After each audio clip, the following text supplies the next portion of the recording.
Listen. The data demands immediate action on the Southern Hemisphere climate initiatives. We cannot wait. Agreed. We will commit. We need to address the instability in the North American sector immediately. The data suggests a cascading effect if we don't mobilize by 0800. All right, let's just jump right in. We're looking at this really fascinating snapshot of a nation playing a high-stakes game on, well, multiple fronts at the same time. You've got the threat of a regional war on one side, and then this incredibly bold leap into the future of finance on the other. And the crazy part? This is all happening within a single day's news cycle. And we kick things off with the statement that, wow, just cranks up the heat across the entire region. This isn't just some diplomatic chatter. No, this is a direct, crystal clear warning from Iran's top defense official. It's basically them drawing a massive line in the sand for every single one of their neighbors. And look, this isn't just talk. These are real, concrete actions that are pushing this whole situation closer and closer to a flashpoint. You've got the U.S. openly considering military strikes. Then, bam, Iran shuts down its entire airspace. The British are pulling their diplomats out, and other countries are telling their people, get out now. These are all the classic signs of a crisis that is escalating, and fast. Okay, so that brings us to our first big topic, really unpacking this immediate geopolitical threat. Let's take a closer look at how the two main players are lining up, while, the rest of the world just kind of holds its breath. And when you look at this side by side, you can just feel how dug in both sides are. I mean, on one side, you have reports that the Pentagon has military options ready to go, targeting nuclear and missile sites. And on the other, Iran is vowing to fight to the last drop, promising extremely painful retaliation. It's a standoff with practically zero room to maneuver. When things get this heated, it's never just about the two main players, right? The shockwaves, the ripples, they spread out and force every other country in the neighborhood to make some really tough choices. And that leads us right into the diplomatic fallout. So what you're seeing here is this incredibly delicate diplomatic dance playing out in real time.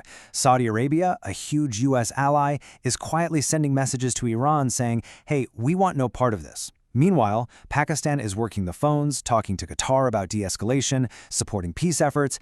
Everyone is scrambling, working those back channels, just trying to find some neutral ground. But here's where the story takes a massive turn. Just as you think this is all about the threat of war, Pakistan makes this huge, ambitious bet on a totally different kind of power: economic innovation. This is what we're calling the digital dollar bet. I mean, just listen to this. This comes from the CEO of a US-based financial firm standing right there with Pakistan's leadership announcing this massive push into digital currency. It's such a powerful signal that even in the middle of all this geopolitical chaos, the country is thinking way, way beyond the current crisis. So what's the game plan here? Well, it's this really smart two-pronged approach. On the one hand, they're securing the present, right? Designing brand new paper money with all the latest high-tech security features. But at the exact same time, they're building the future, partnering up to roll out a regulated digital dollar. It's like they're shoring up the old system while pioneering the new one. And this one number tells you everything you need to know about why they're doing this. That number? 3. That's Pakistan's global rank for crypto adoption. So this isn't some random shot in the dark. It's a calculated move because their people are already heavily involved in the space. They're building for an audience that's already there, waiting. And if you had any doubt about how big of a deal this is, just look at who was in the room when they signed the papers: the Prime Minister and the Chief of Defense Forces. This tells you it's being treated as way more than just a business deal. This is a national strategic initiative, getting the stamp of approval from the very highest levels of government. All right, for our last section, let's zoom out and try to connect all these dots. Because these huge, grand strategies, geopolitical games and economic revolutions, they don't happen in a bubble. They exist right alongside the messy, complex, and often contradictory realities of everyday life. And one of those realities that's always there, always in the background, is the tension with its neighbor. This quote from India's National Security Advisor is just a stark reminder of those long-standing frictions that are always simmering and that absolutely shape every other strategic decision Pakistan makes. And this is what I find so fascinating. While leaders are dealing with these massive global issues, life just keeps going. You've got dense fog shutting down highways.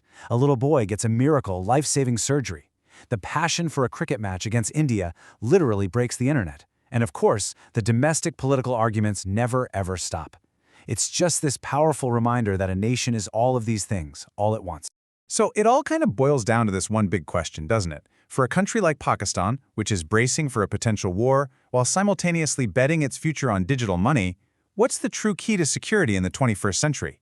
Is it still all about military power, or is it about the boldness to innovate economically? You know, maybe the real answer is that you just can't separate the two anymore.